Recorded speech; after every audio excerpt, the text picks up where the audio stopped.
ఎస్తేరు 5వ అధ్యాయము. 3వ దినమందు ఎస్తేరు రాజభూషణములు ధరించుకొని రాజునగరి యొక్క ఆవరణంలో రాజు సన్నిధికి వెళ్ళి నిలిచెను. రాజనగరు ద్వారమునకు ఎదురుగానున్న రాజావరణములో తన రాజాసనము మీద రాజు కూర్చొని ఉండెను. రాణి అయిన ఎస్తేరు ఆవరణంలో నిలువబడి ఉండుట రాజు చూడగా ఆమె యందు అతనికి దయ పుట్టెను. రాజు తన చేతిలో నుండి బంగారపు దండమును ఎస్తేరు తట్టు చాపగా ఎస్తేరు దగ్గరకు వచ్చి దండము యొక్క కొన ముట్టెను. రాజు, రాణి అయిన ఎస్తేరు, నీకేమి కావలను? నీ మనవి ఏమిటి? రాజ్యములో సగము మట్టుకు నీకు అనుగ్రహించేదనని ఆమెతో చెప్పగా, ఎస్తేరు రాజునకు యుక్తముగా తోచిన ఎడల నేను రాజు కొరకు సిద్ధము చేయించిన విందునకు రాజవైన తామును హామానును నేడు రావాలనని కోరుచున్నానని ప్రత్యుత్తరమిచ్చెను. ఎస్తేరు మాట ప్రకారముగా జరుగునట్లు హామాను చేయవలయునని త్వరపెట్టుమని రాజు సెలవీయగా, రాజును హామానును ఎస్తేరు చేయించిన విందునకు వచ్చిరి. రాజు ద్రాక్షరసపు విందుకు కూర్చుండి ఎస్తేరును చూచి, నీ కోరిక ఏమిటి? అది నీకు అనుగ్రహింపబడును. నీ మనవి ఏమిటి?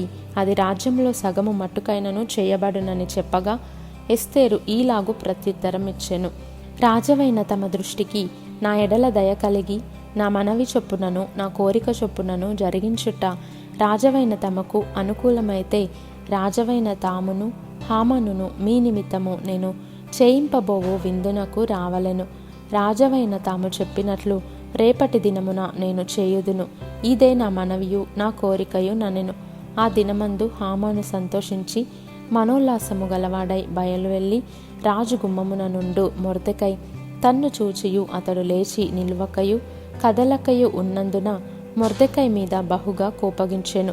అయితే హామాను కోపము అణుచుకొని తన ఇంటికి పోయి తన స్నేహితులను తన భార్య అయిన జెరెషును పిలిపించి తనకు కలిగిన గొప్ప ఐశ్వర్యమును గూర్చియు చాలామంది పిల్లలు తనకుండుటను గూర్చియు రాజు తన్ను ఘనపరచి రాజు క్రింద నుండు అధిపతుల మీదను సేవకుల మీదను తన్ను ఏలాగున పెద్దగా చేసెనో దానిని గూర్చియు వారితో మాట్లాడెను.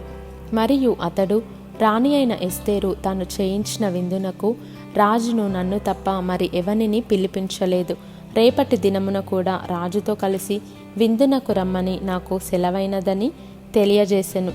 అయితే యూదుడైన మొర్దెకై రాజు గుమ్మమున కూర్చుని ఉండుట నేను చూచినంత కాలము ఆ పదవి అంతటి వలన నాకు ప్రయోజనమేమీ లేదని అతడు చెప్పగా, అతని భార్య అయిన జెరెషును అతని స్నేహితులందరూ 10 మూరల ఎత్తుగల యొక్క ఉరికొయ్య చేయించుము.